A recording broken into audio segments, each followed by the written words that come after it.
تخيلوا ان 3 حبات من البطاطس والبتنجان يعملوا الجمال ده. ألذ وأسرع وجبة عائلية أما تكونوا جعانين، مغذية وبسيطة جدا ومن غير فرن، وتخلص في دقايق. معايا 3 حبات من البتنجان، بديها تقشيرة كده من قشرة من بره كده، بجزعها وبقطعها مكعبات زي ما انتوا شايفين كده. ومعايا طبق كبير فيه مية، بحط فيه معلقة كبيرة من الملح وبدوبها، وبحط فيه البتنجان وبنقعه شوية.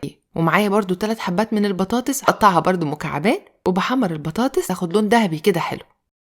بنطلعها على ورق مطبخ، وفي نفس الزيت بننزل بالبتنجان. بصفي البتنجان من المية كويس جدا ونشفه كويس علشان ما يفرقعش في وشي. اول ما ياخد لون حلو بنطلعه برضو على ورق مطبخ. واحدة بس من الفلفل الرومي بدوبك بس تنزل في الزيت دقيقتين 3 كده تطرى، بشيلها على طول. نص كيلو من اللحمة المفرومة، لنص كيلو اللحمة المفرومة هنحتاج بصلاية مبشورة ومعصورة كويس من المية بتاعتها. وما ترموش مية البصل عشان هنعمل بيها حاجة بعد شوية. نص حزمة بقدونس الورق فقط، نص معلقة صغيرة من الجنزبيل، نص معلقة صغيرة من التوم الباودر، ربع معلقة صغيرة من القرفة، وطبعا ملح وفلفل اسود، معلقة كبيرة من الدقيق ومعلقة كبيرة من النشا.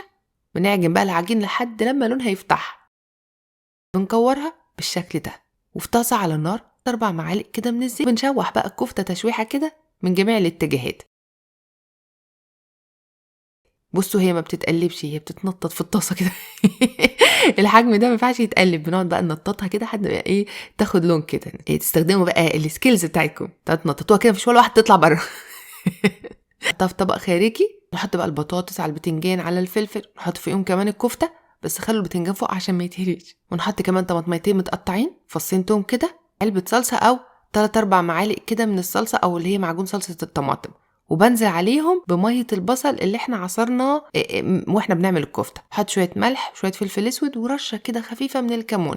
اي وصفه فيها بطاطس انا بحط فيها كمون، بتنقل الاكله في حته تانية خالص. انت حطوا رشه من جوز الطيب، هتاخد الأكلة دي كلها في حتة تانية. خففت بشوية مية ورجعت بقى حطيت عصير الطماطم ده على كل الخضار، وبنرفعها على النار. بغطيها الأول على نار عالية، وأول ما تبتدي تغلي بشيل الغطا واسيبها تتسبك كده شوية. هي ما بتاخدش 10 دقايق كلها على بعضها، لأن كل حاجة أصلا مستوية.